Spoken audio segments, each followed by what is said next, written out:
The United Way supports over 40 agencies right here in Kingston.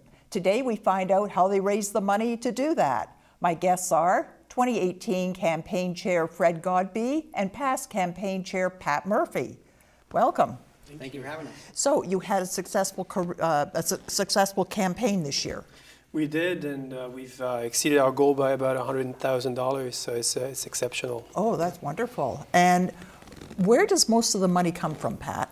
The money comes from many walks of life. It comes from employees, it comes from businesses, it comes from leaders that donate through just personal savings, through personal gifts. It's a collaboration and a team effort from everybody in the Kingston area.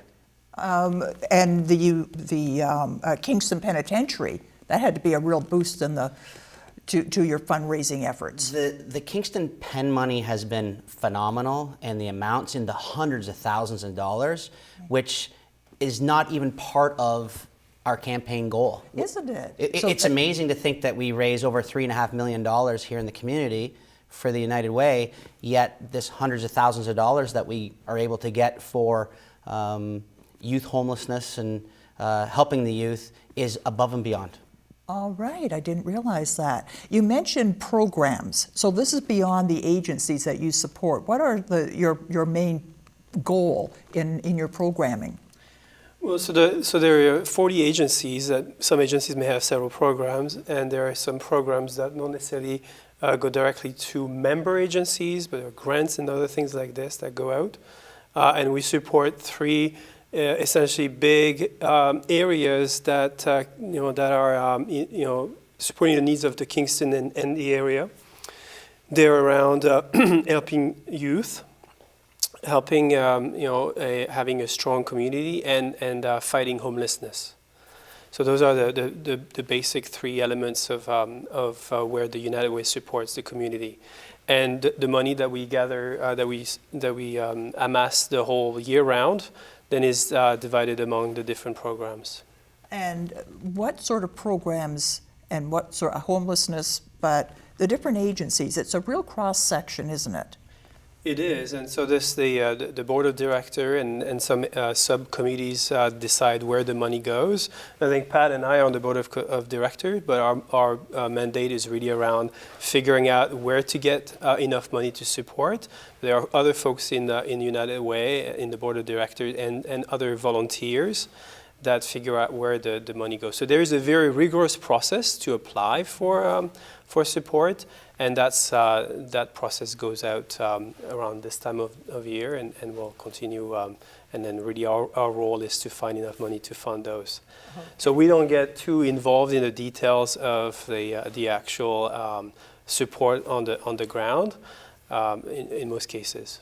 Pat, what are some of the ongoing fundraising that you do? I know your main campaign is in the fall. That's when we hear so much about you.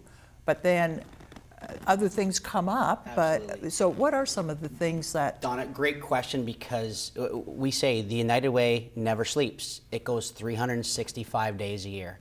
And just when I think about all the agencies that we help and all the walks of life, our team, whether it's the United Way Board of Directors, or it's the campaign cabinet, or it's just all the individuals that help out in the community to raise money, it's such a team effort. We're helping all these walks of life, and we need all these people to support us because year-round, there's so many different things to do to raise money, whether it's from a bake sale, whether it's from a non-uniform day, possibly at work, to wear your jeans and t-shirts, to barbecue sales, but Fred cooked a lot of hamburgers this fall. But we're in the public eye September, October, November, but really there's a lot of things that are happening behind the scenes each and every day of the year to get this millions of dollars, $3.5 million.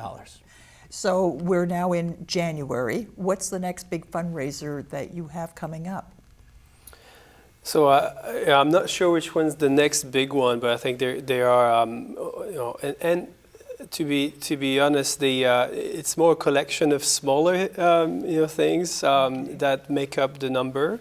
And so that's why it takes the whole year to gather the funds. But the next big thing is going to be in around the April timeframe, where we announce who the next campaign chair is going to be, and we have a recognition for all the many volunteers that help us throughout the year. Well, that's the question too, is there's lots of people who they'd love to give, but hey, things are tight. But if you can't reach into your pocket, you can donate your time. What are some of the things that people could do to help you raise your funds? They can reach out to some of our, they can reach out to United Way, so you go unitedwaykflna.ca, and offer to volunteer. We have a form you can go and fill in. Essentially, you can donate your time as well as your money, and in the summer, visit the pen, the Kingston pen, and that helps. Every little bit helps. Okay, and do you need people to come in and help in the office, or what are some of the volunteer positions? There's so many different ones, whether it's helping count those toonies and loonies, whether it's helping out to deliver the barbecue to some of the agencies, whether it's helping out at bake sales, whether it's helping get the information out to people. There's just so many jobs. It's such a large organization, and we help so many thousands of people here in the Kingston area that we need help. Now, if somebody wants to donate money or donate their time, how do they go about doing that? They can contact us directly, or the United Way of KFLNA through our website. The phone numbers also, I'm sure we can supply to our viewers. But yeah, there's all kinds of opportunities as well. If folks are have a campaign at their workplace, that's an excellent way to get involved at work and to donate. Thank you so much for being with us. Thank you so much, Donna. Thanks for having us.